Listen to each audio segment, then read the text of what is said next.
Hey, folks, just a friendly reminder that all shows on the Madness Comic Network are produced by their individual hosts and in no way reflect the opinions of the network as a whole. The statements in the following broadcast are not necessarily the opinions of the Madness Comic Network, its staff, sponsors, or contributors. This show is rated TVMA, as are all of them and all those other letters. Viewer discretion is highly advised, and, just do what Doc says. Read that again. Peace, everybody.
The future. The final frontier.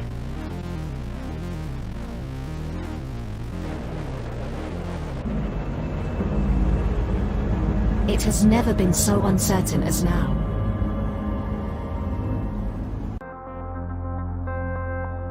AI, VR, haptic wear, nanotechnology, mass destruction with a remote click.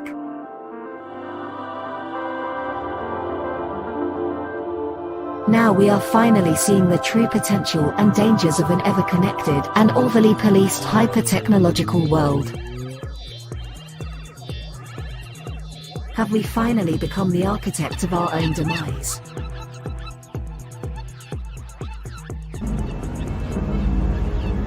Is there still hope?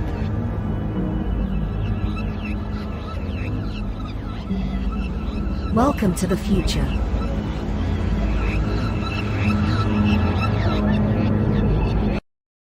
Welcome to Punk Droid.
Flip City Magazine is just really pulling out all the stops, man. Your guys' production value of this magazine has gone insane.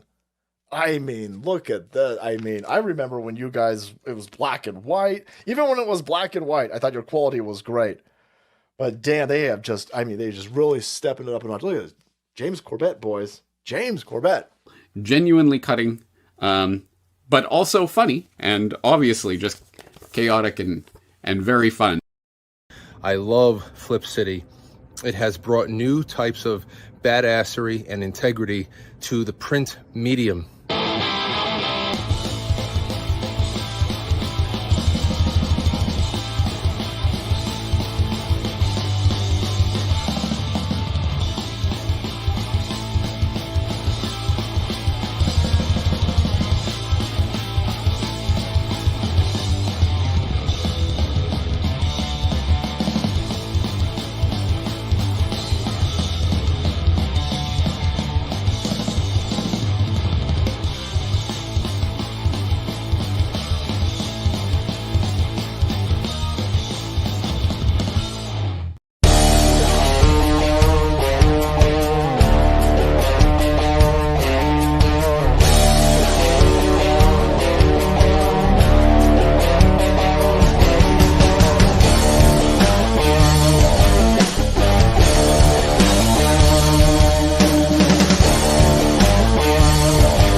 Yeah, I'm here. I'm listening to the dogs upstairs. It sounds like they're going to go for a walk or something.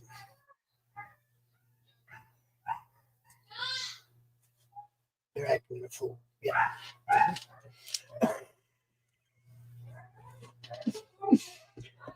The timing is perfect, right? It's like right when the show starts. We're gonna do something to trigger the dogs. The dogs. So, what's happening, everybody? As you can see over there, we put up a little thing. Hey, chat, what do you want to talk about? So, I'm gonna bring out my partner, my friend, my dude, the one, the only, the laughing rogue. What's up, Mr. Brown? What's happening? This is not my fault this time. I did not send you those videos. He has a habit of sending me these videos in the inbox, right? And I'll just click on it. Oh, it's from Chris. I click on it. And Rocky will start going up. Still gets me every time. I don't care. Yeah, there'll be somebody sleeping every time, too. Yeah. Oh, shit, turn that down. Rocky, shut up. Shut up. Cat, the kids go to me, I want to get a husky because I showed them videos. And I'm like, there is no way on God's glorious green earth I could handle that. No. You got to have two. That's what I keep hearing. You got to They have talk two. to each other. Yeah, you can't just have one or they'd be up your ass all the time. Like Rocky, you know, always. And actually, Luna's the same way. The pit lap mix. Yeah. She got to be in contact with somebody, you know. She got to be leaning up against my leg, or you know what I mean, all the time. It's like Luna, and you know, whenever it storms or thunder, she's down here. Yeah. Down.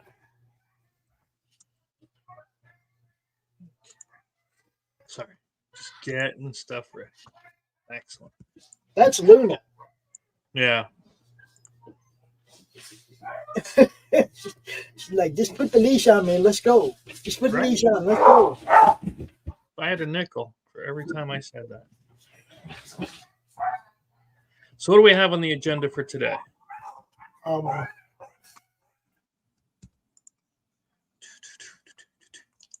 That's good. That's good. Hey, let it be open. I don't give two flying fornications.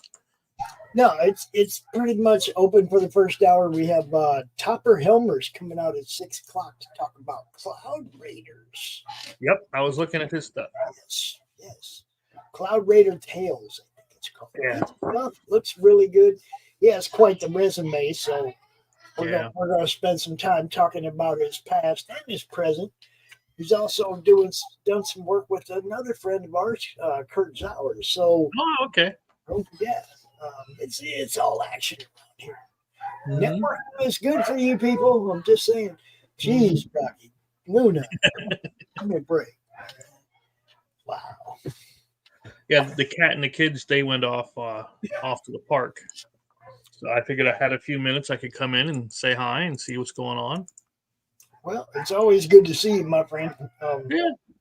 I don't have any projects going. I mean, I'm writing, of course, because I don't stop, but I don't have any projects going. But I did put up that meta thing, so I don't know. Oh, that meta thing. You mean you want me to share something? Oh, okay. Sorry. Yeah. These are the guys that did the Slaughterville book. Right. And they said they'd give, a good discount. And if, anybody went to them, and again, I highly recommend these people. Now, granted, the manga style, that wasn't for me, but they actually switched over to an artist that had a more American style for mine. But I mean, if you're into it, they can obviously do it. Cool. And they could tolerate me not knowing jack about giving artist instructions for drawing, because they're like, do you have character profiles yet? And I'm like, I don't know. I know what they're supposed to look like, and I have pictures. So then they took those pictures I had, and they actually did the character portraits. Because again, not an artist. I have no problem admitting it. But they can obviously do what you're looking for if you're into the manga style, or especially that, Yeah. Yeah, I was look at that. Also, this is a lie. It is not 66 pages. I think we're at like 74 or 72, 70 something. I just got the last couple. Well, not the last couple, but it's a lie in your favor. Yeah, it definitely is. I think I have one or two more pages for them to finish, and then they'll be done, and then I can start printing. But yep, I just wanted to share it, let you know about them, and if you need an artist, they do it full color, with lettering and everything for real cheap. Let me have that link in the private chat so I can okay, drop it everywhere. You know how I am. I'll forget things. Dun, dun, dun, dun. That's one person told me, is the biggest problem with you and your show is you stop and interrupt it to promote somebody. And I'm like, yeah, that's why I do this. Yeah. You know what I mean? It's like somebody will pop in the chat and talk about, and just drop their link, and I'll stop and I'll say something about what they're talking about, right? Mm-hmm. Yeah. Well, of course I do. That's the whole point, people. Mm-hmm. I mean, that's why I'm here. It's like, yeah, I'm guilty. I do that, and and there you go. Now it's all up and down that. Sounds good. Also, I don't know. I mean, just on the aside, just me, you, and the four walls. I started chapter 6 today of the Slaughterville novel, and I'm up to 27,583 words. So we're moving along. Gee, I'm gonna make some money proofreading that one, huh?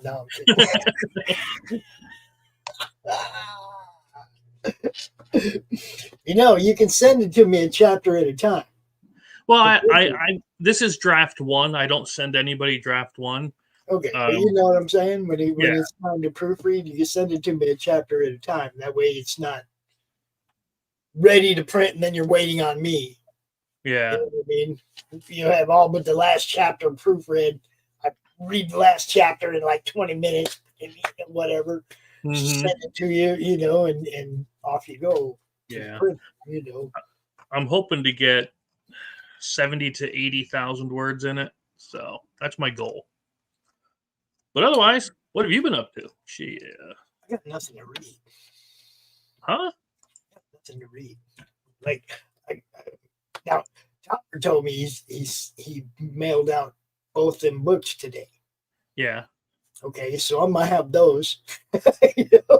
But I don't have anything. I don't have anything thick on my reading stack. I have comics, and I save those for power outages and stuff like that. So I don't have a good book to read, and it's driving me crazy. Driving me nuts. I always have a good book to read. I'm gonna end up having to go back and read something again. Mm-hmm. You know what I mean? That I've already read. That annoys me too sometimes. Yeah. It's one thing when you want to, when you're like, hey, I'm gonna go read that again. It's another thing when you don't have a choice. I still haven't read this one yet, and I know I should. I just haven't had time. Yeah. So, but as soon as I can, I know they're doing another book soon. But I got to find out where this one sits in that trilogy before I read it. I thought I ordered Pariah from Doc. I don't remember. I think I did. I don't know. I order so many darn books from people. It's ridiculous. You mean back when it first came out, you ordered it? No. Recent. Oh, yeah. Yeah. No, I missed it last time. I also have that Legacy of the View from that guy. Yeah. I have that sitting right here. I wish I had time to read. I got all 4. I just haven't had a chance to check it out yet. Well, I know there's a few things I get to check out here in the future. You know, which like with Corissa, it's never very far in the future. Right. No, it's like 3.5 seconds until she gets the next one. It's like she's on number 10 right now. Yeah. Crowdfunding number 10. It's already funded, all that dumb shit. You know, Yeah. You'll be getting those in the mail next week. No, you know what I mean? I get this project just ended, and then the next one's like, this project has just started. 3 minutes apart. And funny thing is, it's not only that, it's the shows too. Okay. I would have invited her to be on today's show, but she's going to be on the show with Laurie tomorrow. She's going to be on with Doc on Wednesday. It's like, yeah. She doesn't even come on with Pops anymore. Everybody else in the network gets her but me, right? Mm-hmm. You know. She even has buttons. Yeah. Yeah, she asked me to come on her Monday night show, but it's like I got the BSO stuff. I can't do it. Right. Yeah, we all got our own shit. Yeah. It's a bummer. I'd like to go on, but I just don't have time. I was bummed out yesterday. I can't run a show from my phone. Mm-hmm. And you know, my situation is like, if I can get a ride to town, then when that ride presents itself, I got to go. Mm-hmm. So I don't know when my next ride to town is going to be. You know what I mean? Yep. So there's a lot of times when the timing of that just happens to interfere with the show. And I saw it coming. I foresaw it. About 11 a.m. I told everybody, yo, man, mm-hmm. I don't think I'm gonna be here for the draw stream. I'm pretty sure that's when I'm gonna get told it's time to go. Mm-hmm. So I tried to get somebody, out here to run the show. I couldn't, it's got to be somebody I can hand admin to so that they can play with the screens and all that. And there just wasn't anybody available at the time. And so sorry, no draw stream, and sorry, no show offs. I usually try not to let my Sundays get messed up, but once in a while it happens. Usually we have somebody that's available. Yesterday we had nobody. So, that's one of the reasons. Okay, what? I guess he was having a weather issue too yesterday, right? Yeah. And that's one of the reasons that, I always like anybody in the network, needs somebody to back them up. I'm just like, I always say yes, because I know what that feels like when you need somebody to back you up, mm-hmm. And they're not there. So, that's one of the reasons that, you see me on a lot of the network shows because I'm there if I'm needed, at any time. See me on Still Token sometimes. Ben will be like, yo, Pops, Leo's gone. Jeff's not here. Help. I mean, doesn't matter. If they need me, I'm down. So now we do have a new show that joined the network, and I try not to be greedy about this because John has a bunch of good shows. Mm-hmm. I love his comic show on the weekend where he just reads the comic and goes. I love when he goes through his long boxes. He's got a bunch of good different shows, right? But he was on with Kelsey Shannon and doing two beards in one comic. Oh, okay. And I was like, yeah, I want this show on. And so I was like, John, this one fits, you want to bring this one to the network? So we played one last night. I think the one that kicked it off, the one that they had so much fun. They're like, we need to keep doing this. Yeah. Tonight I'm going to show the second episode. There's like two more episodes, and then we'll be flat. And then I'll start showing the replay on Sunday night. I think they air it Saturday, and I'll show it on Sunday. So we got John's Long Box bringing a show to the network. That's always fun. Mm. I'm always also talking to a certain lady wrestler who's really awesome that I've known for a while and been a follower of hers for a while. And we might be bringing her show to the network. It's like, I just, and I told her about, what we plan on doing. And she was like, man, Roku's been my out the whole time. You take me there. Mm-hmm. Like, I think she was asking me, how does she become part of that? I was like, oh, that's really easy. So I'm hoping to talk to her again in the near future. And that would be cool, man, to have a wrestling show on the network as well. Because, comics and wrestling have a lot of cross promotion and roots and stuff. Like Eric Manning did Eric Shivani's Butts and Seats story. I mean, we got friends. Eric Hodgson did Rowdy Piper books. It's like we got friends of the network that's done it. Hello, Lou. What's up, Lou? Lou. We have been discussing changing the RPG game stream to Friday nights. At 9 p.m. Eastern. We're doing this in the effort to bring in more players to the game because we realize a lot of people work during the day, stuff like that. Can't, but you still be able to view, right, Lou? If we're out here at 9 o'clock at night instead of 10 o'clock in the morning. Talk to me. Oh, let's see. See, that still works. Okay, cool. That's what I'm talking about. Because that way Hugo can play. He wants to join us. He can play. We might have a couple other people that'll be joining in, and we have more and more is better. Holy crap, ladies and gentlemen, just popping into the backstage. Yeah. So just sit right down, relax, open your ears real wide and say, give it to me straight, doctor, I can take it. Yeah. Wow. Oh, what's up, Doc? What's going on? We just doing a hangout type of thing, Yeah, I got a show coming up. I think I got to be on. I never know anymore. You are. You're on the show you're supposed to be on, right? I get a link and it says starts in 5 minutes. I'm like, okay, cool. Who are you? Where am I going? What is this? So who is it? I don't know. Yeah, I don't go nowhere I don't know. That could be a setup. No, all kidding aside, I forget the name of the show, and I might not have to go on, but you may or may not know Anthony's best friend in the world is at death's door. Came home from hospice. He's over there. He doesn't know if he's going to be home or not, so would I please go on in his place? And I'm like, okay. So my heart's there with you, Anthony. God bless. Yeah. Uh-oh.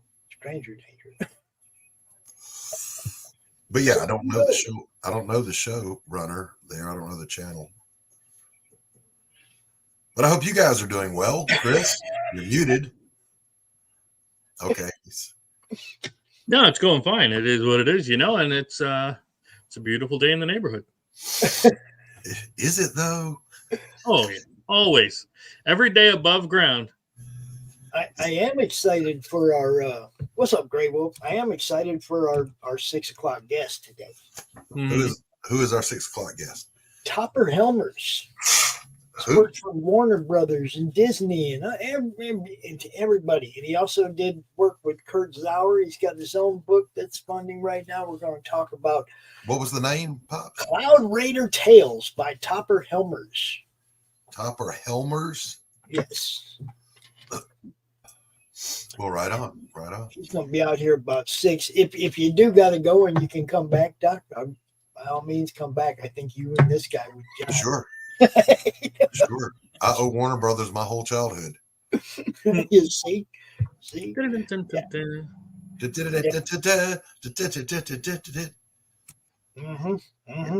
I learned more about Wagner from Bugs Bunny than I did in my music classes. Thank you. Thank you. Come on, we learned all kinds of stuff from Bugs Bunny, Shakespeare, everything. We didn't die. Man. The craziest part of that, like what you just said, we didn't die. We could watch cartoons of characters chasing each other with huge mallets and smashing each other flat. And never knew once, that we couldn't do that to our friends. and never once felt the need to actually do that in real life. Yeah, Right. You see what I'm saying? It's like we knew the consequences of doing that in real life, even when we were little tiny kids. We knew. Because we got these magical things called ass whoopings. There were no. True, but we were also taught, don't do that. Yeah. And there was that one thing. You only did it once. Yeah. The hot stove teaches best. Yeah, you only did it once. It's like there's warning labels and they do it more than once. It's like, You know, eating Tide Pods and crap. that's what I'm saying. Maybe it's time, and I'm not saying let's hunt the stupid, but maybe it's time to take some warning labels off things and start thinning the herd just a little bit. yeah. There's enough of us now. Because The problem is they just want to thin the herd with no criteria. Yeah. Well, I mean, if you remove the warning labels from stuff, that takes care of most of the stupid. And there's a lot of stupid out there. There's too much stupid. That's the problem. How many of you tried the Superman off the roof or an elevated platform? Right? I did, but only knowing I had something safe to land on if it didn't work. The other one I tried was watching the Adam West Batman. I got a little piece of garden twine and wrapped it around the stick. Didn't even know how to tie a knot, and made myself a batarang and looped it through the upper deck and tried to climb. Yeah, straight on my back. Not work. No.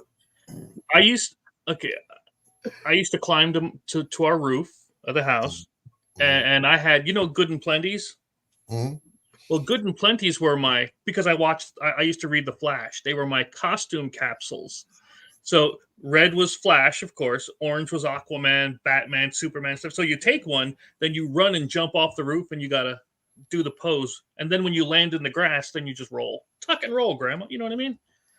Yeah. I did that a lot until I got an ass whooping. Off the roof, Chris? Oh, yeah. Yeah. I run and jump off the roof of the house. Oh, my God. The no fear hat got it from me. You know what I'm saying? Trumpkin? That explains a lot, Chris. I'm just saying. Yeah. There's obviously been some head trauma there. Oh, yeah. But it's the best kind. Yes, the self-inflicted school of hard knocks. Yes. Exactly. I did do it once stupidly where we have chestnut trees, and I don't know if you know what you know about chestnut trees. The spikes. Yep. Do not land and roll on those. That did hurt your day. I have no friends. Who's calling me? Let's see. Yes, indeed. Oh my God, yeah. Yes, absolutely. No, I We will did say that shit on skateboards too. we're gonna jump you. We had a BMX track up where I lived, and it was open for everybody. We were up there once, and there was these couple of kids who came up, and they started smoking, and then they were like, "Yeah, we're gonna hide it because we have this mouthwash." And so when they went around the track, we just dumped out all their mouthwash just to be a jackass. Yeah. That's also the same place where I got chased by some older kids that wanted to kick your ass. No. Out their mouthwash. No, we went through the woods, and I went through first the one day because I was just out exploring, And when I went back into these woods, there was suddenly a giant clearing area, and there were people around a stone altar. Okay. Nice. So I went in, as close as I could get to see what the hell's going on. And I keep in mind, I'm like 13, 12-ish. And as soon as they saw me, they chased me back up that hill till I had my bike at the top. And as soon as I grabbed that bike, man, I bounced. Yeah. I found some weird stuff. Yeah, we went cruising back through the woods when I moved. We moved deep South Georgia, and there's all those huge just pine forests down there. That's all there are, and they got little. Anyway, found a clearing with a functioning moonshine still. Nice. And I went, cool, because at first I didn't know what it was. Then after a second, episodes of Andy Griffith went through my head, and I recognized it for what it was. I failed to recognize, however, nobody leaves those things unguarded. Right. Big guy and his dogs. Let's just say I didn't get bit because I could run. Yeah.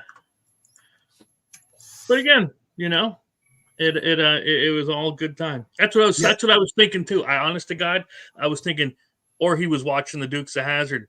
He was on the set of the Dukes of Hazzard. But you know what? Neither one of us did, Chris. What's that? Neither one of us ran home and posted about the shit on social media. Nope. That's the good thing about growing up when I did is there's no video evidence of the dumbness I did. Thank you. Thank you. Now, there was a couple crazy things I did that I wish there was evidence of because nobody would believe me. No, I'm pretty sure I don't want any of my stupid stuff documented. No, we did. We were daredevils, man. It's like it's the middle of winter. The Mississippi is like frozen over, but broken ice, like flowing. Right? Yeah. Okay. We climbed up the underside of a bridge where you had to actually swing out over the water and grab the next section and climb up, right? Mm-hmm. Mm-hmm. We're doing this, and we're like 12 years old, dude. And we climbed all the way up to the top and sat up there and smoked weed and then climbed down. There's no video evidence, but I so wish there was because that was like crazy badass to do. And well, nobody ever knew we did it. There was just like 3 of us that did it, and nobody ever knew. Just go do it now and film it. That's all you got to do. Hell no, I wouldn't do that. I've thought of that so many times. It's like, dude, you could have died. Uh-huh. If you'd have slipped and fell into that ice water, you're done, dude. I remember I scared myself one time. I was bike riding with some friends, and I had upgraded. I had a 12-speed.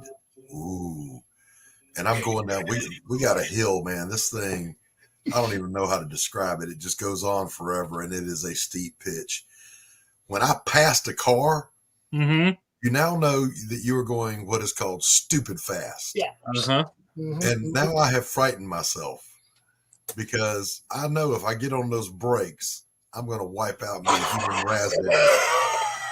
So I'm in the tuck and I'm just holding on for all I'm worth, going, please God, just let me get to the bottom of this thing. And then you do, and it's like, I meant to do that. Yep. Stupid fast. We used to steal big wheels. Oh, good Lord. It's a huge hill that went down and it teed off at the Minnehaha Creek in Tangletown. Anybody knows South Minneapolis knows what I'm talking about. But this hill just was like super steep and you got like big speed, right? But you had to try and make the corner at the bottom because it teed. If you didn't make the corner, you was in the creek. Okay. Well, we'd steal big wheels and we'd like just go use, put your legs over the handlebars and just scream down and try to make the corner. Man, in the wintertime, it sucked because the ice, you're done. So apparently you didn't make that cut a couple of times, huh? Yeah. You're not making that corner know how in the wintertime. But in the summertime, man, it's like it was hard to do, but you could do it without ending up in the water, It's fun, man. It's stuff we did when we were kids. But check me on this, fellas. Check me on this. I think the dumbest thing any of us did as kids was growing up. Well, I still haven't grown up, really. I was gonna say, where's you? Come on. But that was a dumbass saw my ass thing to on do. roller skates a couple months ago. Look, it was a dumbass thing to do. I knew it was a dumbass thing to do, but I did it anyway. Yeah. I was warned. I had adults telling me, "Don't grow up, stay a kid." Yep. We used to have it. Well, it's still there, but I'm not. We had a hill by our house called the Christie, and I don't know why they called it that, but that's just what it was. And since I used to ride BMX, we were kind of competitive, but stupidly competitive. Mm-hmm. So one of us learned to stand up on our seat and balance with your arms out, Mm-hmm. and we would ride down the hill that way. Just we'd Mm-hmm. get the bike going, then do a mount up onto the seat, stand up on the seat, and put our arms out for our balance. And then, it ended okay sometimes, but mostly we had a lot of rocks. Yeah, The road rocks- rash from It is not fun when yeah. they scrape that out with the wire brush. Yeah, that rocks hurt. played a big part in my childhood. Yeah. There's another one that we used to do. You know the circular ramps down from the parking garages? Oh yeah. We would ride tandem on skateboards. My feet's on his skateboard, his feet are on my skateboard. I'm sitting on it, right? We're sitting on them. And you lean. And you get hauling freaking ass down that thing in the circle, right? And just like, and What's if that you called, go a too luge? fast, then You you were bail doing- out on one of the floors. You know what You I were doing mean? the It's like, luge. dude, it's crazy. But that's what I mean. We just did crazy shit. Now, there was like 20 of us that used to meet downtown on Sundays in the parking garages because they were closed in Minneapolis. So you could go down there and do crazy stuff on your skateboards. It was great. A great place to skateboard. Okay. But the only one dude ever got seriously hurt out of all the times we went down there. He broke his arm. Like they let go of each other. He went right into the wall. Bam, broken arm. He was done. But that's how we got in trouble until we couldn't do it anymore.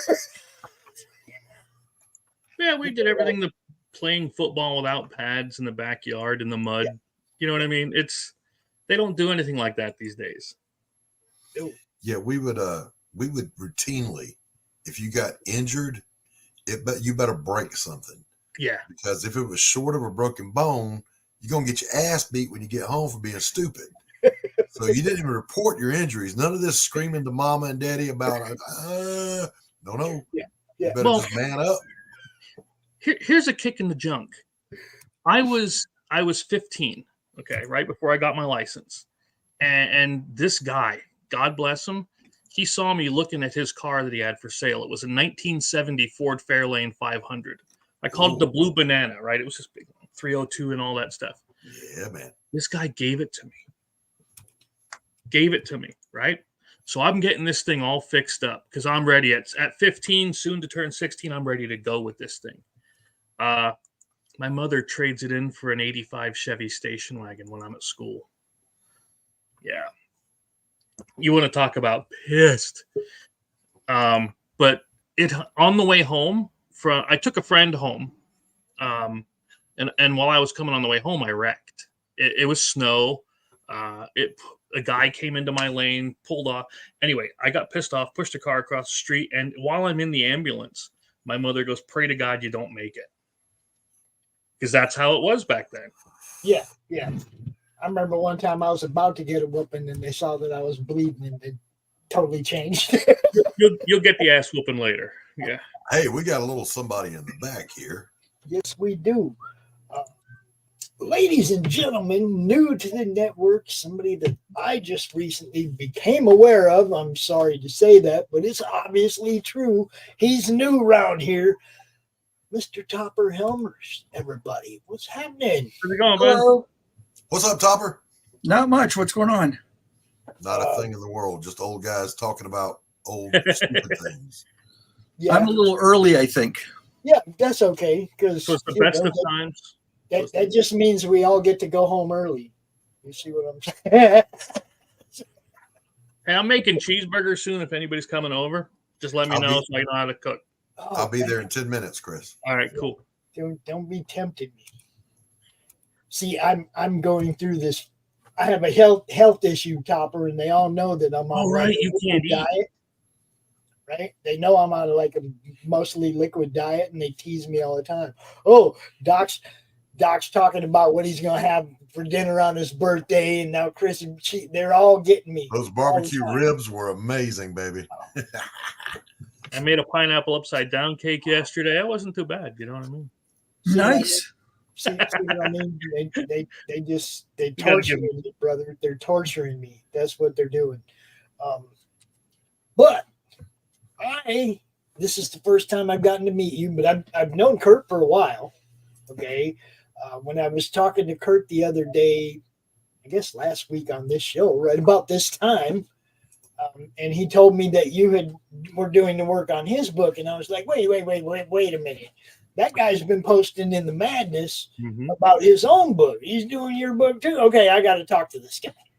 So then I looked into a little bit of what you've been doing a lot of stuff for a long time. Can I ask a fast question? Sure. Is there a way I can make your image or your picture bigger? Because right now it says live 40 over your face. Why would it say? It says live 40, 41, 4001, that big thing, that little tiny thing in the corner is over my face. Yeah, it's over your head. Well, yeah, that's just a timer telling Hi, me how Carrie. long the show's running. Yeah, that's weird. That's your aspect ratio, Topper. I don't know what to fix it. Chris is an IT expert. All right. Yeah, that's Oh, there I go. All right. okay. There you go. Sorry about that. Hi, Carrie. Not your fault. Got Jim O'Reilly in the chat. Carrie's in the chat. Lou's in the chat. Hugo's in the chat. We got a bunch of people watching over on Twitter that never say hi. They never say hi. Yeah. Oh, you don't just have to hang up on them. No, I just took the phone off the hook. Yeah. Say hi to them, though. Just say hi. I'm busy. Hello. Bye. Definitely, though. Look, I went through the group this morning. Every Monday at noon, I run through the Facebook group, and I show the stuff that people have posted there over the last couple of days. You get it. You've been posting there every day, just like I said. I tell everybody to do that every day. Make sure that people see it, because that scroll moves really fast, and nobody's going to go 4, 5, 6 days back to see what somebody posted last week. You know what I mean? Sure. So I encourage people, post once a day. You get it. You've been doing that. You got my attention. Then Kurt goes, oh, yeah, he works for me too. And I was like, oh, I got to talk to this guy. So, you know. I've done 5 issues for him. Roxy Vampire, I did the layouts for Mog. So, Right. I mean, she used them or didn't use them. That was up to her, but I at least laid out the book, the story for her. Right. I mean, it was real rough, but nothing earth shattering. But Yeah, he is talking about Mog Park, who's also working on that. She did the tarot card covers. yes, Dude, those are amazing. they're stunning. We talked about that last Monday. This Monday we're here to talk about this one too. So just so that people don't forget why we're here, you have your own series that you're working on as well. I do. How do I describe this? Book 1 was a project of love. I mean, it started off as just an exercise and a storyline. For the most part, what you have to understand is I've been designing theme parks for 34 years. That was what we was checking out. See, that's what I mean. Is like you've been doing so much cool stuff for so many cool people. You know. So when you were talking, when I was watching your interview with Kurt, and you're like, who is this guy? I'm just one of those guys in the trenches that, 99% of my work, you would never see it, but you've probably been on one of my rides. You've probably been in one of my lands that I've worked on a theme park. You've maybe been in a museum that I've spent 3-4 years on. So now, when you say design, are you talking about design of like the art involved or actual mechanical design or? No. All right. So I'm a concept senior designer, meaning that what happens is you have an idea for, let's say if I remember correctly, you have huskies. So you want to do a husky land, a husky theme park. What would that look like?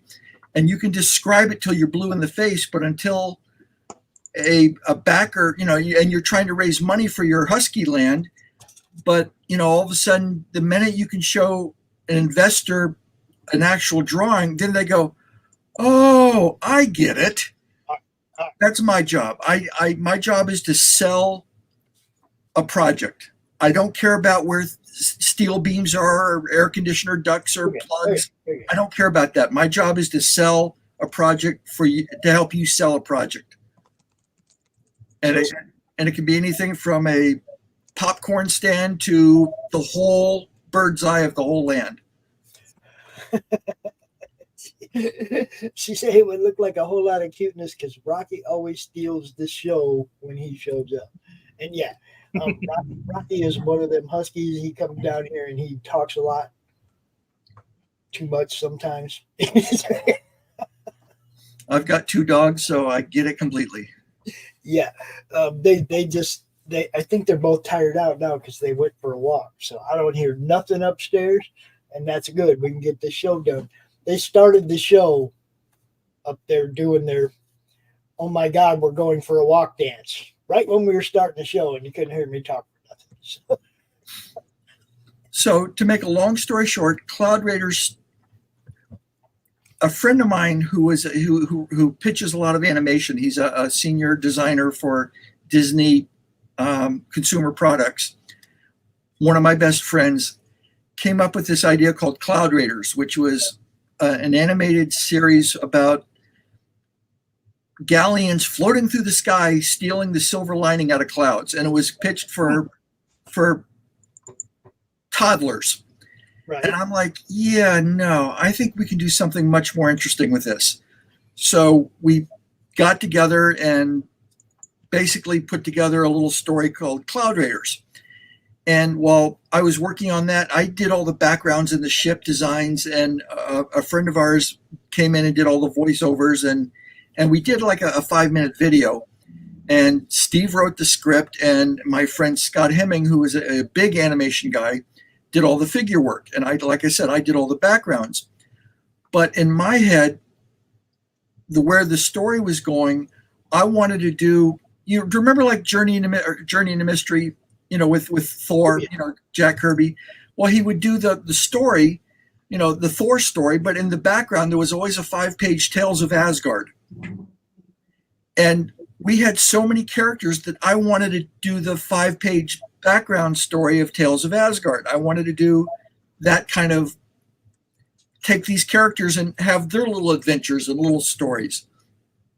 So I started playing with a page, and somewhere along the line, the thing about doing theme parks is all of a sudden somebody calls and says, "Yeah, we need you on a park in Dubai for the next 3 years." Everything just stops. So what started off as a project of sheer love and something I really wanted to do, it took me 16 years to get the first book done. And where the animals came in was somewhere along the line. I was at San Diego walking through the convention, and I picked up a book called Black Sad. Have you ever seen that? I don't. Oh my God! If you haven't seen that, you've got to find this book. I'll never get this guy's name right. He's a Belgium artist. Dark Horse has reprinted all the books, but it's a film noir detective series based in the 40s, 50s, but all the characters are animals. The main detective is like a Sam Spade character who's that's him, is a big black cat. But I mean, the police chief is a German Shepherd, and and it's, and it was like all of a sudden, it was like all the animals were assuming real people. And it was like, that was the element that I was missing in Cloud Raiders. And the 3 of us could never get our act together. So Cloud Raider Tales started off as these little 5-page stories. So if you look at, when you get book 1, you'll start saying that, why is every 5th page a splash page? Because in my head, I was doing a little 5-page story that was a continuous story. And literally that's how the whole thing took off. So about 6 or 7 of these little 5-page stories that were all adding up. I'm like, yeah, all of a sudden this is becoming a real story, a real book. And we just went forward. Does that make sense? Yeah, it does. It's not an uncommon story. No. Doc had to leave. He had to go. He had another show he had to go be on because he's also promoting a book right now. Okay. So Cloud Raider Tales is this is volume 3. The first 2 books. It took me, like I said, 16 years to get book 1. I put it on Kickstarter. It funded. I spent the next year working solid on volume 2. Put it on Kickstarter. It funded. So this is now book 3. And this pretty much ends the story arc, even though I've got more stories that I'm planning on doing for, I don't know, as long as I can hold a pencil, and I'm above ground, I'll keep plugging along on this. But it's a high-flying adventure fantasy. It's elves and men in a different dimension. And and they coming back and forth between our dimension and theirs. So the ships are very unique. I was tired of looking. I'm big into the pirate stuff. I love Raphael Sabatini and Captain Blood and the Seahawk, and the Seahawks with Errol Flynn, and any pirate thing. I'm there, and I wanted to do. Once I got into this story, I kept looking at all these galleons flying through the sky, which is cool, but they're real boats. All the masts are on one side, and I'm like, yeah. The problem is, if you've got a flying ship in the air, you've got wind going around you completely. So why can't I put sails out the sides? Why can't I put sails on the bottom? If you want to change direction, you bring in your sails on one side and the wind will move you around. So up, down, yeah, I get it. Okay, yeah. So I don't have any real explanation of why these ships are flying, but I'm picturing 17th century Europe politics and dynamics. So you've got kind of like the main bad person is Spain, and everybody else is fighting for their lives. And the Cloud Raiders is a group of a small brotherhood of pirates. But I kind of fell in love with, in a really twisted way, U-boats. What they did at the beginning of World War II and World War I, it was really scary. If they had gotten the backing that they needed, it could have been a whole different war. And what I liked about what I kept picturing was these U-boat kind of ships coming in and out of the clouds. It was like if you coming up out of the water, if all of a sudden you had, a conning tower just coming through, cutting through the clouds, that was kind of cool. And instead of having sails on top and on the sides, I did them on the sides, on the bottom. So it's kind of like a big lionfish. So it's very, very, very ornate.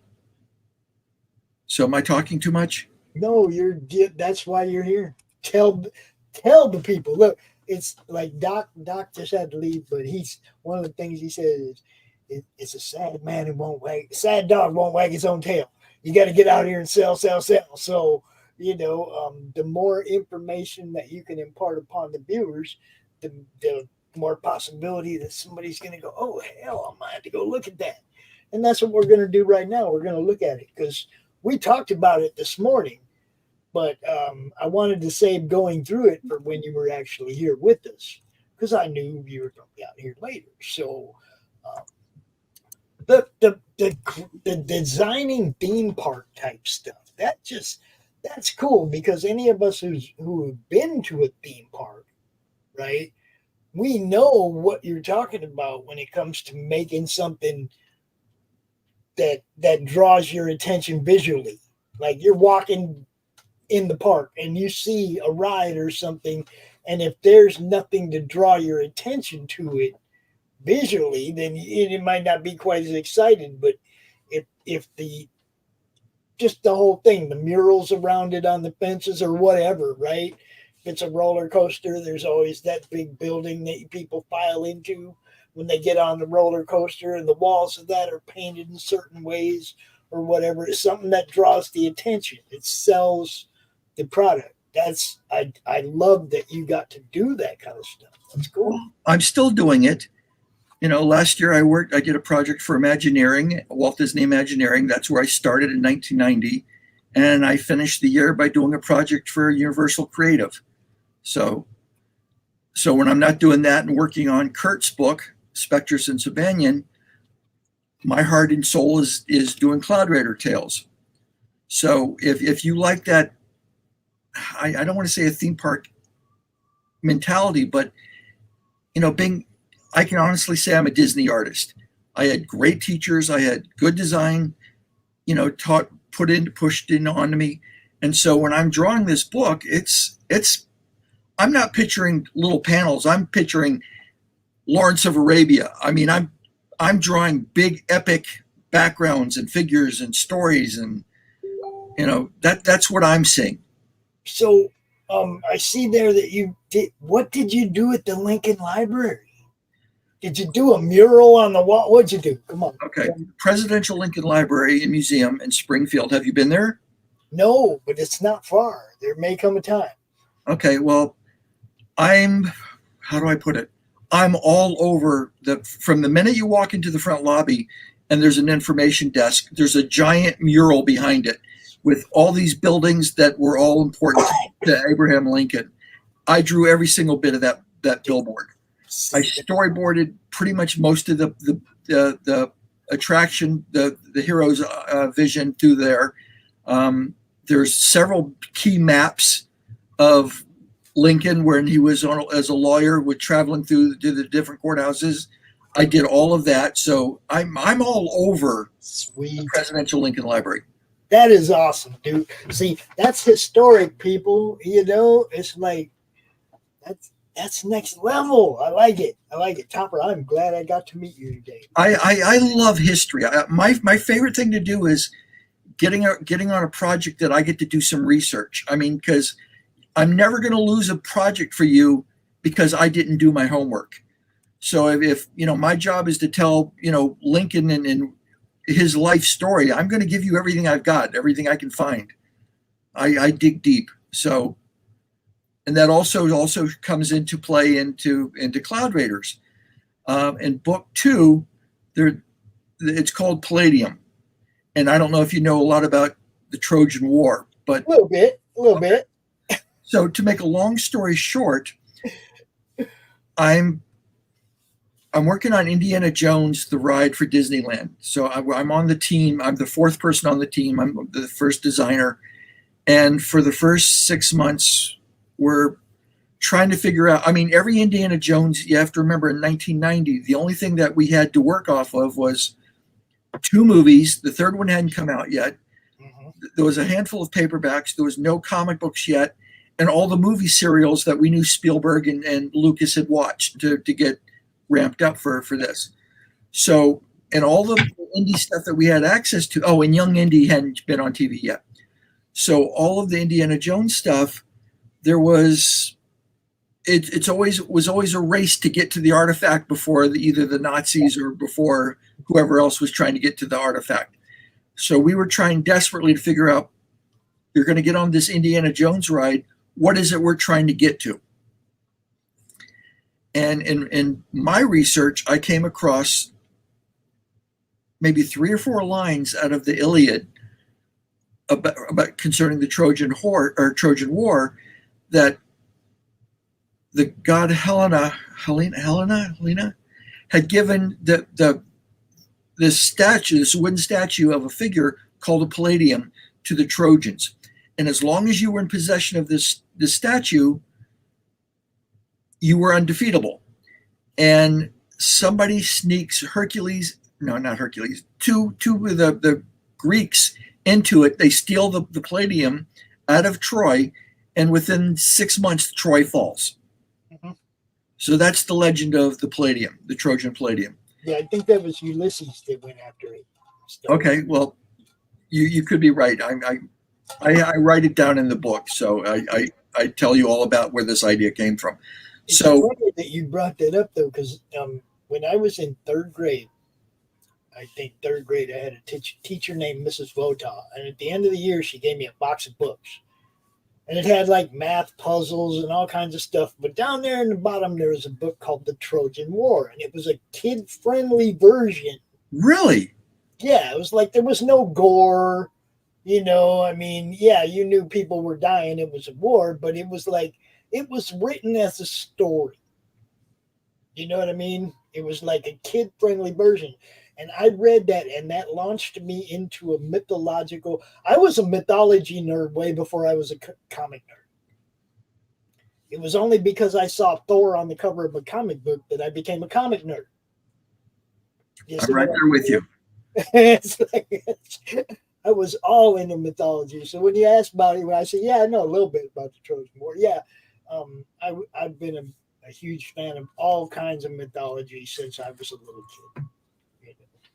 So to make a long story short, they weren't interested in this Palladium for the Indiana Jones ride. But what I did was I tucked it in the back of my brain. So 40 years later, when I'm looking for something to tell in my story, it was like, what happens if the evil kingdom, our Spanish kingdom here, the evil queen, is in possession of this Palladium?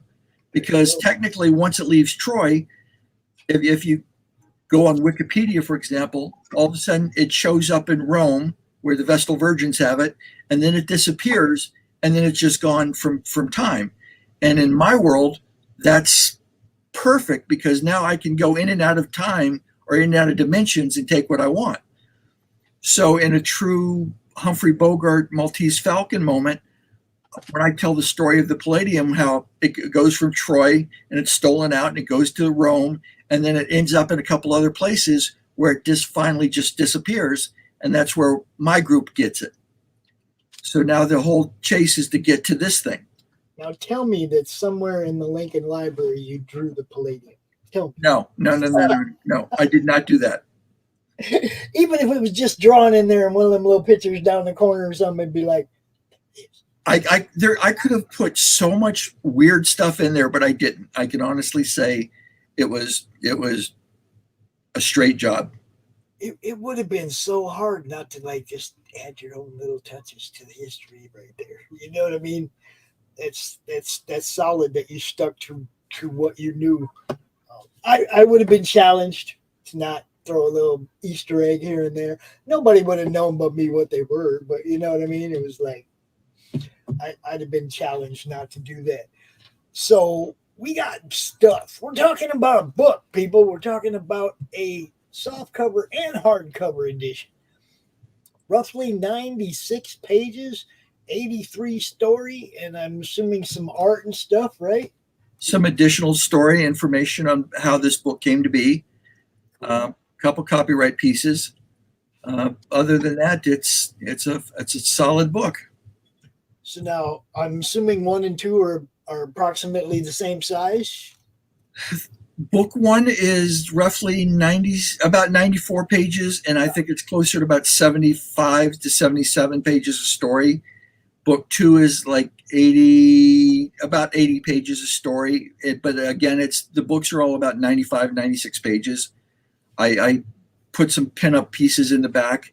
I literally break down how I get to this story, what's my thinking process, so that if you're wondering where the heck did this guy get this idea, I break it all down. I explain the beginning of the story, where that came from. I explain the Palladium. I explain how Bonnie gets to where she is.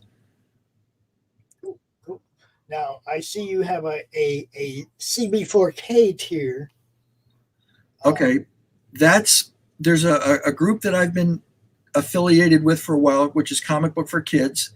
It's a 401 charity, so it's a gold standard, and literally almost every comic book company in the country donates pallets of books to this company, and they free of charge send them to children's hospitals in all 50 states. So for some kid with cancer who's not going to get out of the hospital for 6 months and bored out of his mind is getting comic books and pop figures and coloring books, and it's all free of charge. And all these companies send them books, and then they just started a thing with Europe and England, so it's there as well.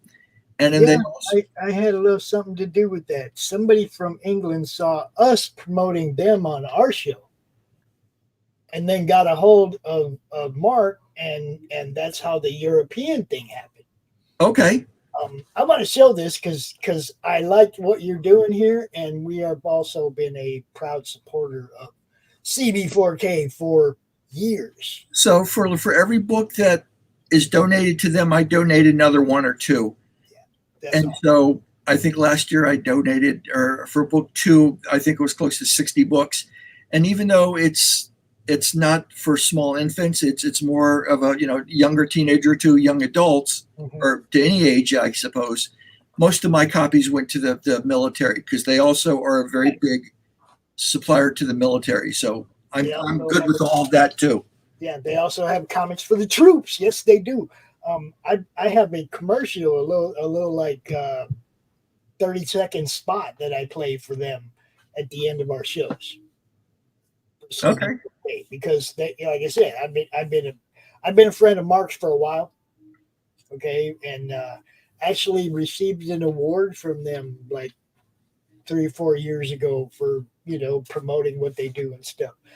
They're good people. We love comic books for kids. And did you ever see the coloring books? Oh yeah, I have some. You've got books 1 and 2? I do, yes. Then I've got art in both of those. I put those together. Really? I did not know that. All right. See, there you go. So what happened with that, and that's a funny story, because I get approached by Doc, who goes, can you give us a piece of art for this coloring book? And I'm like, sure. What do you want? And he goes, well, just even if it's a beach ball. And I'm going, do you look at what I do for a living? I think I could do something nicer than a beach ball. So they showed me the first 5 or 6 pieces of art that they had from people. Right. And I'm like, would you mind if I made a few phone calls? And all of a sudden I got Stan Sakai, Bill Stout, John Bolton out of England. I mean, I started lining up people. Book 2 was even more over the top. We got Neil Adams and Frank Frazetta, and right. In book 3 we lined up even more. I mean, we got Steranko and Kaluta and Jeff Jones, and I mean, we got some big names. In book 3 we put it on Kickstarter, and it just died a horrible death. Yeah. So I've got all this art sitting here waiting for book 3 to finally go at some point. So if either of us win the lottery, we can pay for it. It's kind of weird how some things hit and then hit or miss. You never know with Kickstarter, with any of the crowdfunding platforms. It's like something will do really good on one of them and get no play at all on one of the other ones. It's just weird. I mean, books 1 and 2 were just absolutely show-stopping names. Kevin Eastman. I mean, Jeff Smith. I mean, who does Bone? I mean, I mean, it was a who's who of talent that, Walt Simonson, Peter Craig Russell. I mean, we, big names, let us have art, didn't charge us a dime for this cause. So it's not dead yet. It's going to come around, but we'll give it a little chance. But anyway, that's what Comic Book for Kids does. It's a phenomenal charity. You can if you donate, if you pledge to this, you're getting a copy and they're getting a copy. But I've got people that come on here and it's like, well, I want to give them more copies. I'll take my copy, but so add-ons, you can add 1 copy, 2 copies, 3 copies, 4 copies. So we break it down as easy as possible to give this group as much as we can possibly give them. Yeah, you named many of her favorite artists right there. That's and Lou's an accomplished artist herself. She's done some art for Chris, who was just here with us for the Slaughterville RPG game and stuff. Look, our group topper is a bunch of amazing artists and writers and publishers and people that do shows. I mean, it's an amazing. I don't want to say community because we are the Indie Nation. There's a lot of little communities, but we're the Indie Nation, and we try to go everywhere. It's eclectic. Yeah, I mean, we have so many different kinds of shows, gamer shows for video games, for RPGs, for tabletops. We have shows like this where we come out and talk to people about their comics.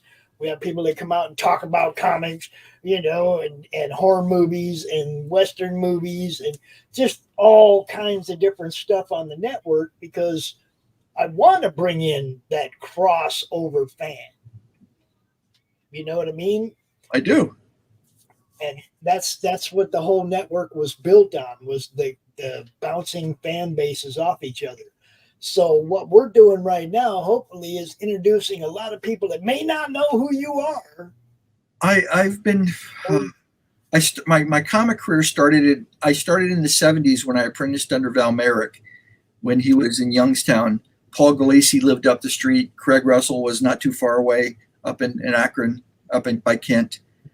And I got out of comics, and then I got back. I got into comics, and my first jobs were for DC Comics. My first published work was Weird War 122 and the very last issue 124. Really? Weird War. I might have some of those.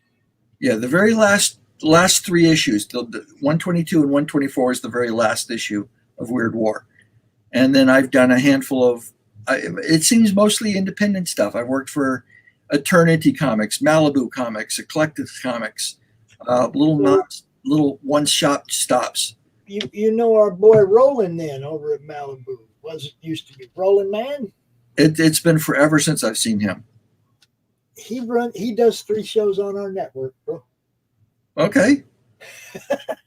You watch tomorrow night at 8 o'clock right here on our YouTube channel, and you will see Wednesday Wham with Roland and a couple other people from the network, or from his stable. But they do 3 different shows. They have one Tuesday night, one Wednesday night, and one Sunday night. Okay. Silverline, man, Roland's still out there killing it, bro. He actually has a campaign live right now as well. I don't think any of us get into this to do it. None of us are going to get rich. We do it for the love of the game. This is so true. Look, I started doing this because one spring this bad thing happened, and all my friends who had paid for tables for the summer got told they couldn't go out and sell any books. Why? COVID. Oh, yeah. They shut down all the cons in 2020. All my friends were like, what am I going to do? Half of them weren't even getting their money back. They were told, we'll just put it toward next year. Not even knowing if there was going to be a next year. Sure. In some cases, right? Some of them cons never came back.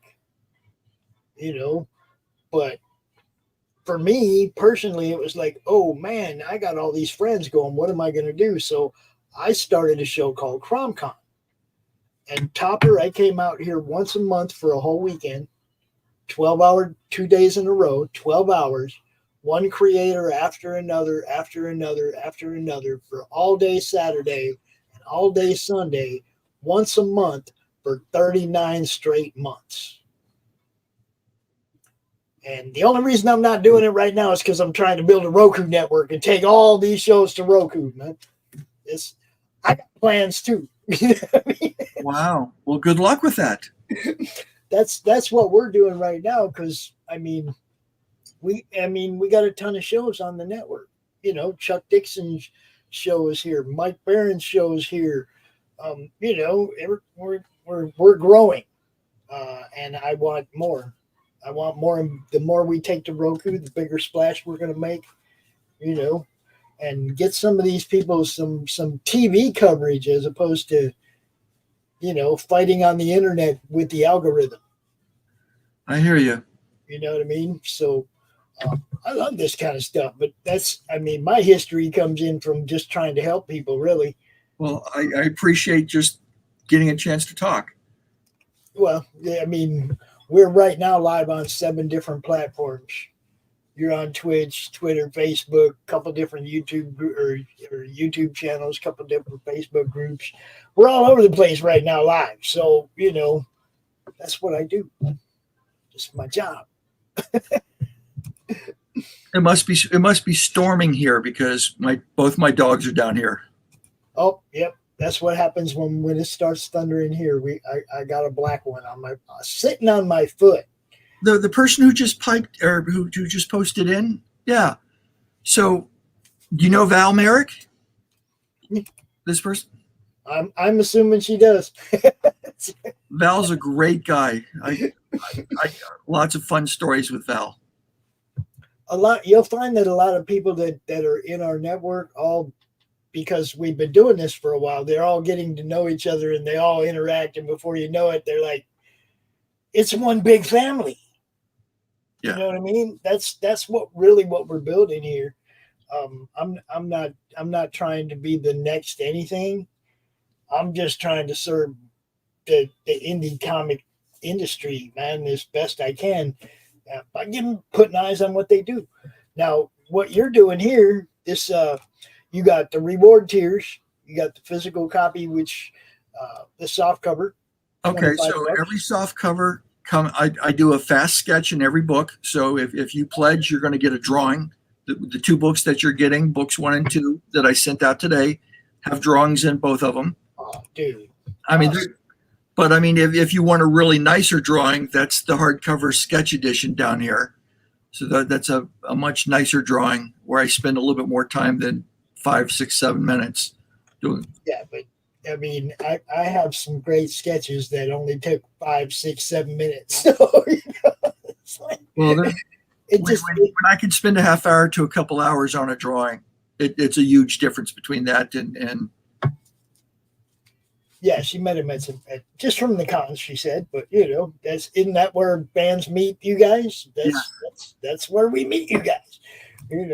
On a side note, Val is down in Austin. But you might know that. So yeah, she's down there. She's Texas. We have a lot of people both that run shows on the network and bands that are out of Texas.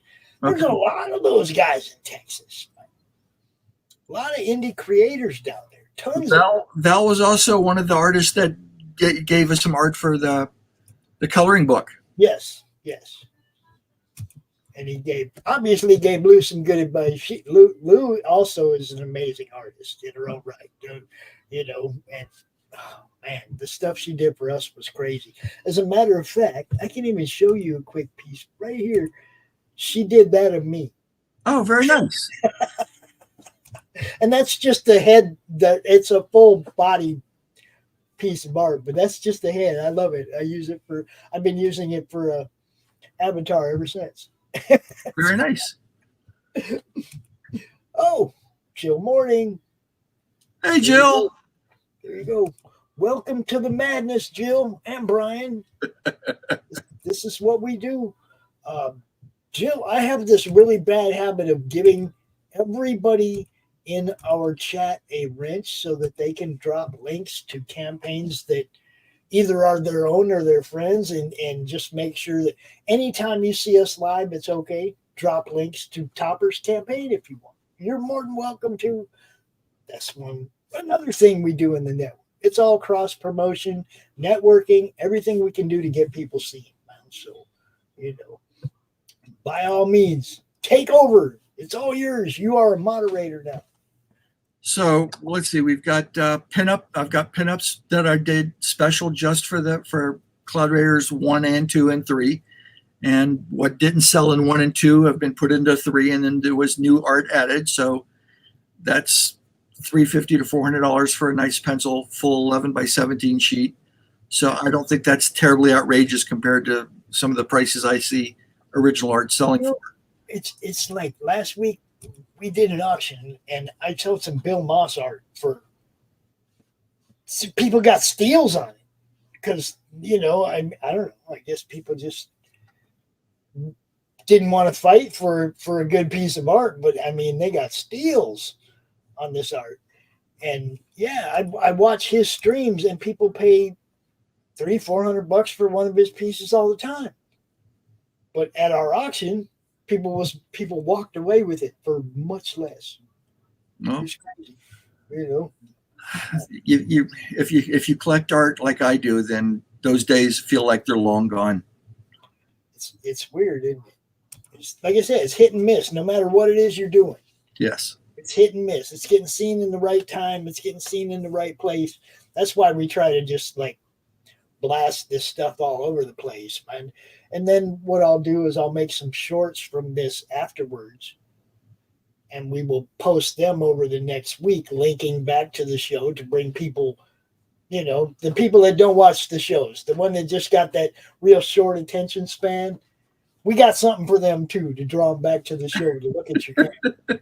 You know what I mean? I do. Lou lives in Austin. See, there you go. We got a bunch of good people down in Texas, man. Laurie, Hugo, everybody. Wow, what's all this? That's the list of the add-ons, all the different pieces. So I've given you as many choices as to make it simple. Man, that's a lot of stuff, people. All the art. Look at that. All right. So what I did was I was hand coloring a bunch of these pieces, and when you go through later, they're bigger, they're larger images. But these were just small posters that I did in 11 by 17 full color. Some of them have original drawings on the bottom, so they're very limited. Some of the remarks there's only 7 of, but that's what that is. And then here's samples of the pages. And again, all these pages are without lettering. I don't want to give away any more of the story than I have to at this point. And yeah, I mean, if you come out on the shows and you tell people about it, you give a little synopsis of it, there ain't no reason to give the actual dialogue away, or, you know what I mean? The art should tell a story, and there's lots of twists and turns. I honest to God, how do I explain it? Everything you think is going to happen when you start reading this book you're going to think it's going to go to the right and I'm going to go left. And if you think I'm going to go left, I'm going to go down the middle. That's the way I think. There's some very funny moments in here. There's a lot of drama. There's some silliness. This is amazing art, though, dude. Look, I had good people could draw a horse and waves. Well, I don't. I'm just. It's two of the things that people always say. I don't want to draw that. Stairs, waves, and horses. I don't know why, but those are the 3 things that I get the most. Stairs is just a matter of learning perspective. Horses, every time I ever saw an artist who couldn't draw a horse, I wanted to buy a book by Frederick Remington and send it to him. It's and in waves, when I wanted to learn to draw waves, it was all right, there's only one person to look at, and that's Hal Foster. So, if you can't figure it out by looking at a Prince Valiant page, then you're not paying attention. There you go. And that does have a lot. Yeah, I can see that in your art. I can. The Prince Valiant look. Dude, this is really amazing looking.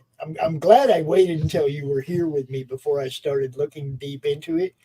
Because, like I said, we kind of talked about it this morning, but I didn't want to pull it up until you were actually here with me. Well, this piece here is a big, the one with the big black square in it. That's the last. It's a big double page splash that's the last page of book 3. But the 2 panels that are blacked out, I didn't want to give away the story at all. They're kind of key to what's going to happen to book 4 or 5 or 6 if we ever get that far. But I can do a solid drawing on a page every 3 to 4 hours.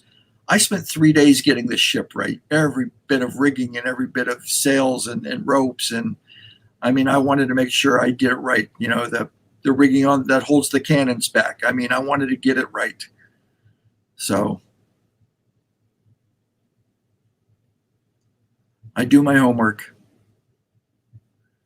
These are some of the pinups that are still available.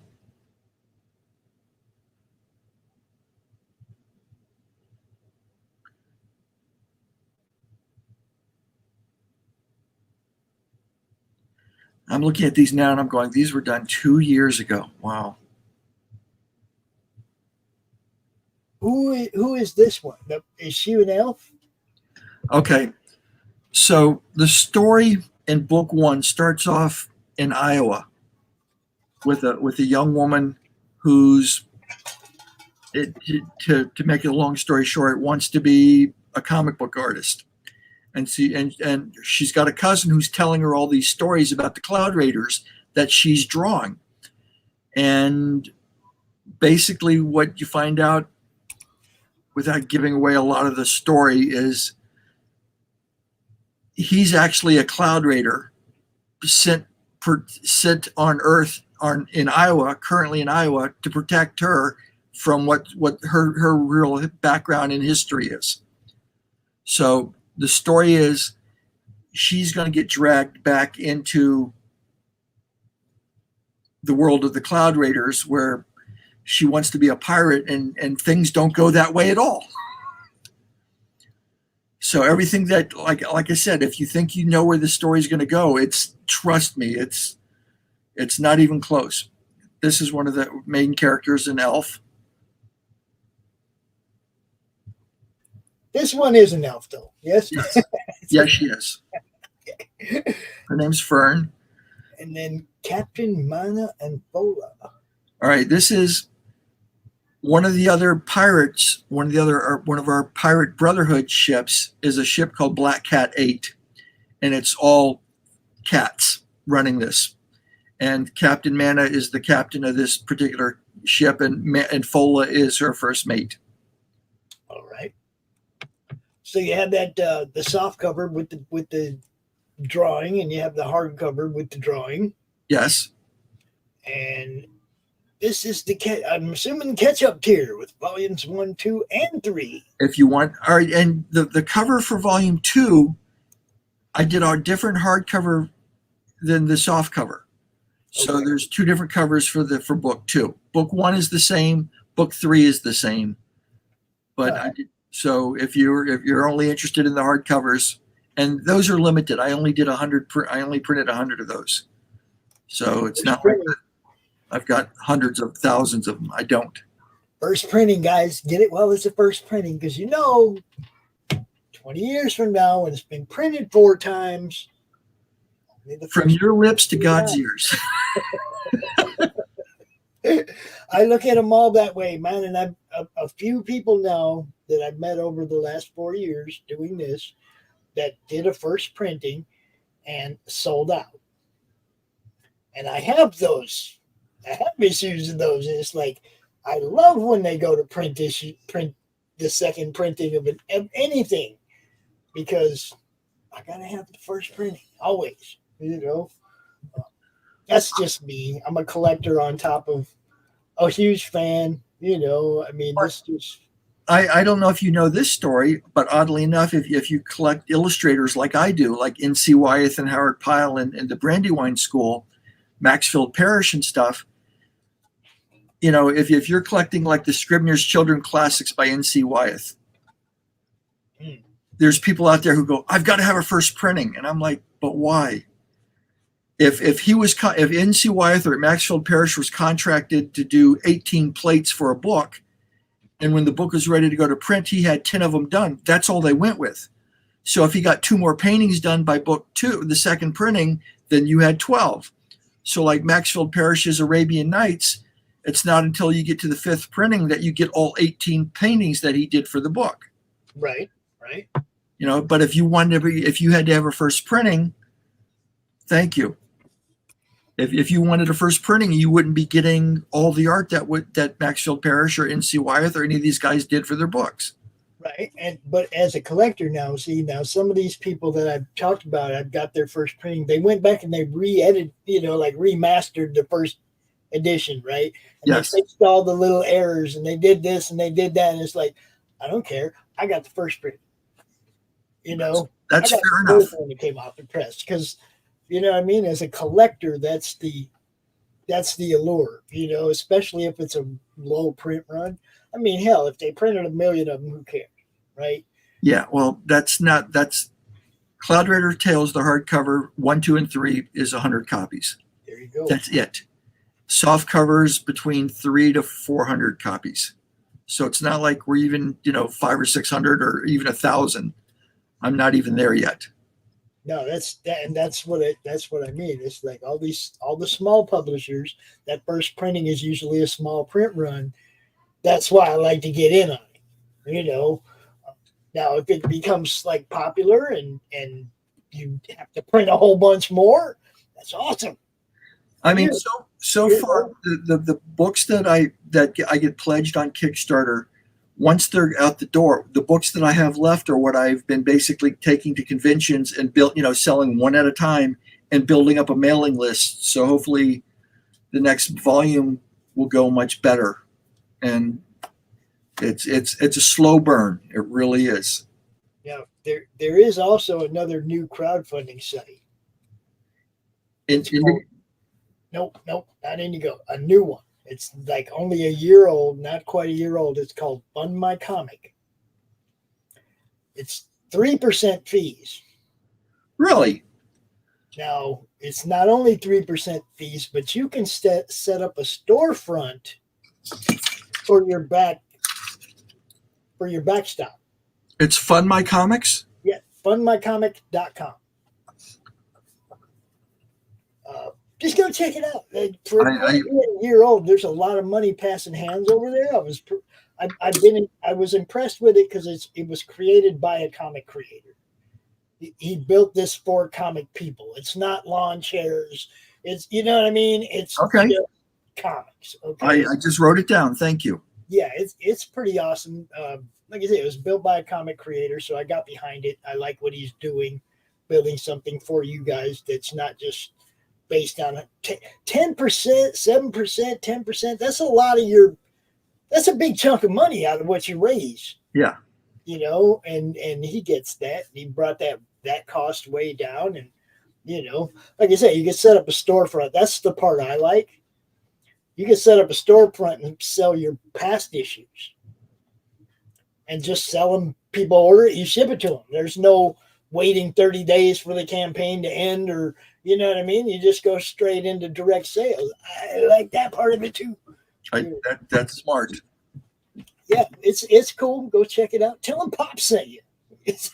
I will do that very thing. Like I say, I'm not associated with them in any kind of business manner, or anything, but I promote what they're doing because they're doing for you guys. They're doing something better for you guys. So I'm all behind it. Also, there's no automated crap, man. You actually get a human. Really? Yeah, they help you set up your campaigns and everything, man. It's like an actual human approves your campaign. They don't come at you later and pull it down because there was some gore. That's what happened to Chris that was on here earlier. He does a book called Slaughterville, and he had his campaign up and running, and then all of a sudden they just shut him down because one of the interior pages had, head getting chopped off or something. It's Slaughterville. It's the name of the book. You know what I mean? Well, I'm not going to say anything about Spectrus and Sabanian. Do you see what I'm saying? It's like you never know what's going to happen with the algorithms on the automated sites because it's not a human looking at it. An algorithm could just pull a word or an image off your campaign and shut you down. And then you got to fight with it to get it back up or to fix it or whatever. With Fund My Comic, they look at your campaign, they go, okay, it's approved. A human approved it. Ain't no algorithms there going to take anything down. You know what I mean? It's like once your campaign's up, it's up. A human approved it. It's like, Well, when I submitted book 1 to Kickstarter, it took them 3 days to approve it. Right. And then book 2 was the same way. And when I sent in book 3 for their approval, it was less than 12 hours. Boom. Yeah. And it's like, did a human even look at it? I have no idea. Yeah. And that's what I mean. If there's an issue, like a button on your campaign ain't working or something, and you get a hold of them, you actually talk to a human. You don't go through the stupid AI some computer trying to figure out what the problem is when you actually get a human. That's what I like. They have actual people to talk to. Oh, yeah, yes, yep. Christian popping in with questions. Christian, I wrote, I penciled, I inked, I lettered, I colored, The only thing I didn't do was cut down the tree for the printing. There you go. There you go. And the printing is all being done here in the States, down in Comic Impressions in Florida. So, all right. Now, see, I haven't heard too much about them. We hear about Maximum Comics, Wellspring, and all that. How is Comic Impressions? I've gotten along with them really well. They've helped me a lot. I found out about them through Kurt, through Spectrus and Sabanian. He's found out about a couple other places.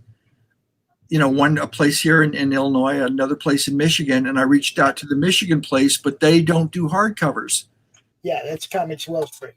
So, I mean, I might have gone with them, except I wanted to do, I really like the European hardcover albums. Can't read most of what I have, but I really like the hardcovers. You didn't make the paper? I'm sorry, I didn't. Now, we have like I said, we have a lot of different shows. One of the shows we do on Sundays is called the Madness Open Draw Stream. And Christian is one of the artists that comes out and draws with us every weekend. And hey, if you ain't doing that on Mondays, you're more welcome. Come out and draw with the guys, man. It's just a hangout. Everybody draws stuff. And where in Michigan are you? I'm in Three Rivers. Right, that would be where? Southwest. South of Kalamazoo. Okay. So it's probably not that far from me. I don't know. Where are you? I'm almost into Wisconsin, about an hour north of downtown Chicago. All right. Yeah. We got a lot of people in this just general area. We really do. Got to have a party or something. Sounds fun. Barbecue, But yeah, look, we always have a good time. Like I said, anytime if you want to come out and draw on Sundays, you're more than welcome. If you just, everybody just draws. They talk, they draw, we crack jokes, we have a good time. It's fun. I don't draw, but they all do. It sounds fun. It's always a good time. I was going to say, now this is the part of the show that I know what it's like. Okay. I've been on your end of the thing where I'm being interviewed about what I'm doing. And sometimes you get to the show's over and you're like, dang, I forgot to talk about that. Or man, I wish he would have asked me about that. And this is where I, having been in that chair, take it and I turn it around and is there anything that we didn't talk about that you wanted to talk about or that you want to bring attention to? I just want people to just give it a chance. I mean, that's all I can do. I've given this everything. I've spent the last year working on book 3. It's a fun story. Book 1 and 2 are fun stories. That's sold. I like that one. That was cool. I'm having fun drawing Anne Bonny. Dude, you look like you're having fun. Now look at them. You get down here and you actually see this resume, people. Dude's been putting in the work for a long time. Again, I've been in the trenches. Nobody's heard of me because I've been in the trenches for so long. I can't talk about a lot of the projects I've worked on because of all the non-disclosures I've had to sign. You do theme parks for 34 years. There's a lot of, I've worked in animation. I've done backgrounds for Stanley Presents. I've worked for Stars Media. I worked in comics. I've done gaming. I've worked for Steve Jackson Games. I did a Gloomies during COVID, which was kind of fun. That's awesome. That's all I do is draw.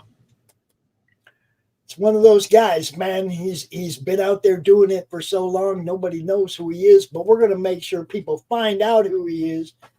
That's why we're here. Any of you guys that do shows, you want to have Topper out, talk about Cloud Raider Tales. If you can't find him, hit me up. I will connect you to him. No problem.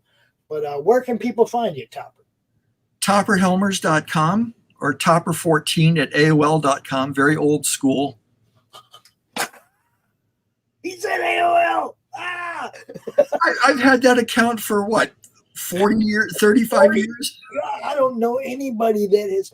I did see one guy who still had his MySpace recently, which cracked me up. But no, man, AOL, really? All right. I mean, to show you how old school I am, I mean, I draw on a Victorian drawing table. And it's like a cast iron piece of Frankenstein. I draw it, I scan it on a professional scanner, and then I tweak everything. I do everything from there on a Cintiq. But I don't have a cell phone because I'm always at home. If somebody needs to reach me, they know how to find my wife or they know how to find me because I'm always at home. I don't have a wristwatch. I don't need somebody to tell me it's time to eat. So I'm as old school as it gets. I had great teachers. I mentor a lot when I can, but I just like to draw. That's all I ever wanted. I never wanted to be an art director. All I ever wanted to do was just draw. Well, I tell you what, I totally understand the cell phone thing until I had this network where I actually had to build a online presence with YouTube and everything, and you got to have a phone to be verified. Blah, blah. I didn't have a cell phone either till I had to have one for this. That's pretty much all I use it for, is just to verify who I am online with my phone. Well, to show you how bad it is, when my wife insisted I have a phone, the first phone that I got was a little flip phone. I still have it. It's not activated. I couldn't use it if my life depended on it, but I still have it. I mean, and now that they're coming back, it's like, yeah, I've got this vintage. with absolutely no memory capacity whatsoever. Wouldn't be able to load one web page nowadays, right? It's by no means a smartphone at all. Yeah, I don't want one of those. I got like a Galaxy 3, which is, it's like a few years old. I don't want one of them big 5x6. I don't want that hanging in my pocket, man. I've got a hard line. I don't need anything else. I'm fine. Most people don't. A lot of my friends think I'm a troll living in a basement. I very rarely come out. It's okay. There ain't nothing wrong with that at all, Topper. I totally get that part. I mean, people look at me like, you don't leave your basement? And I go, I'm surrounded by everything I love. I'm surrounded by art. I'm surrounded by thousands of books and statues and toys and guns and shields and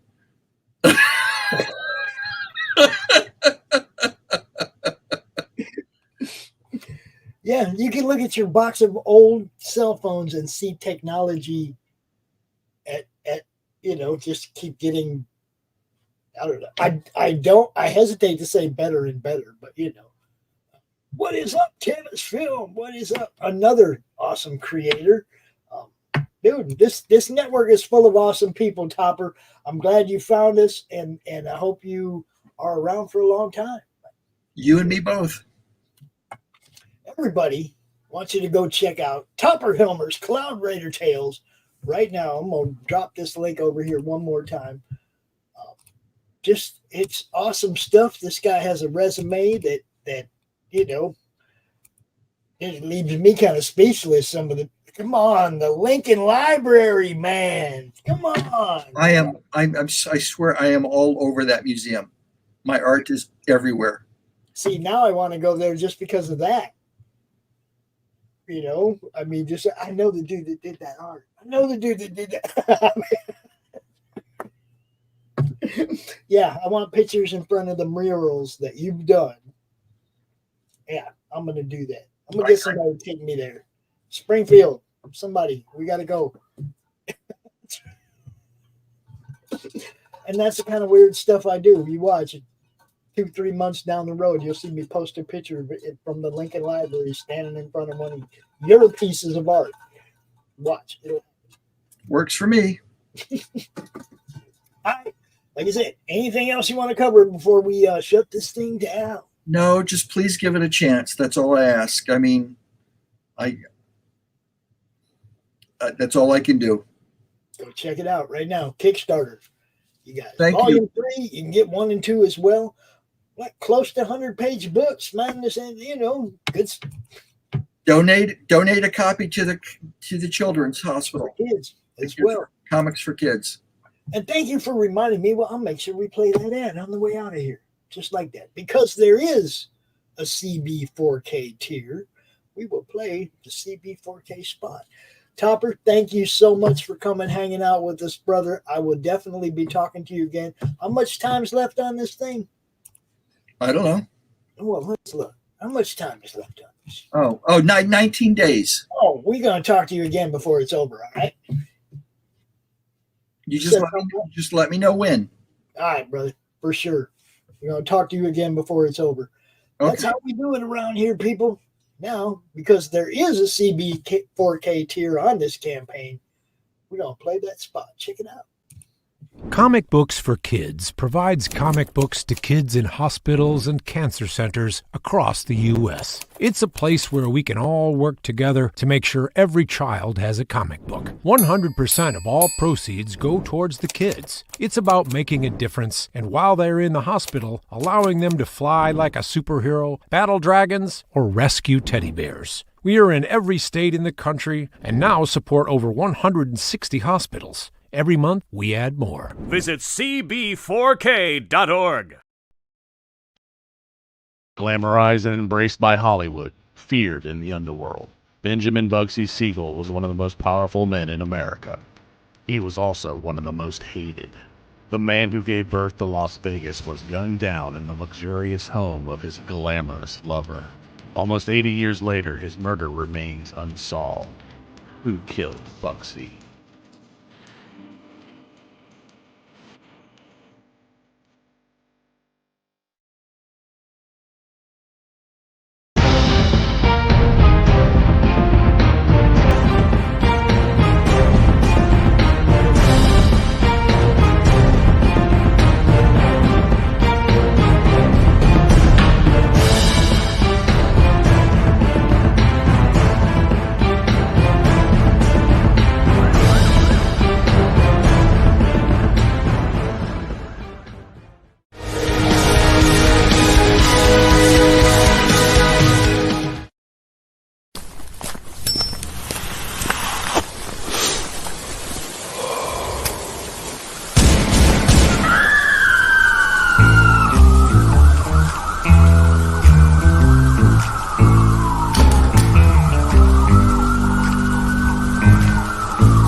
I'm going to play this long-ass 3-minute promo that Tanner Hurley sent us for Satellite. Check it out.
This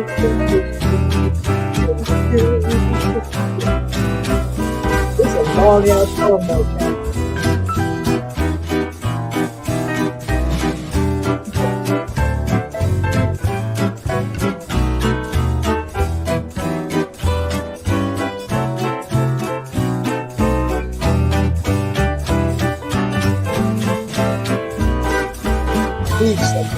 Dated references.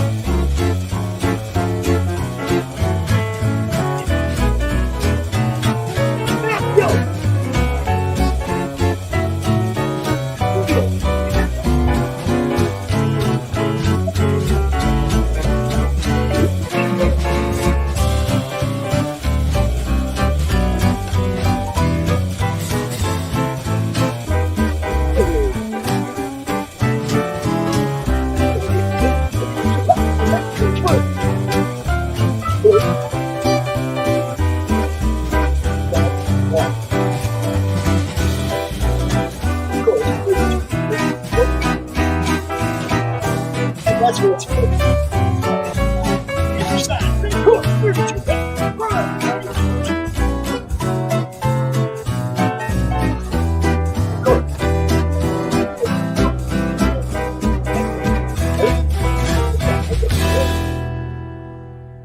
Thanks for watching. See, that's what that one means, voiceover. Hey, throw it up in there. Make it funny. Make it exciting. So people keep watching. Yeah. And finally,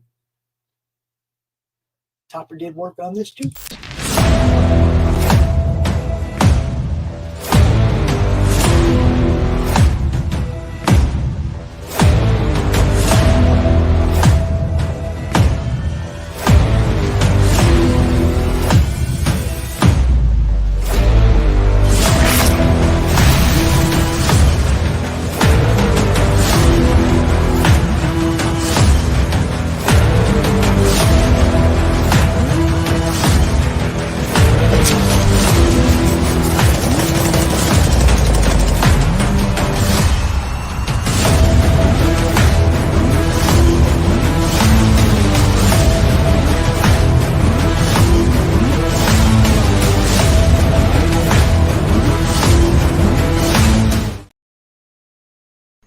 How do you end this thing? How do you put the where's the brakes on this bus? I forgot. Jazz how to drive. hands. Jazz hands.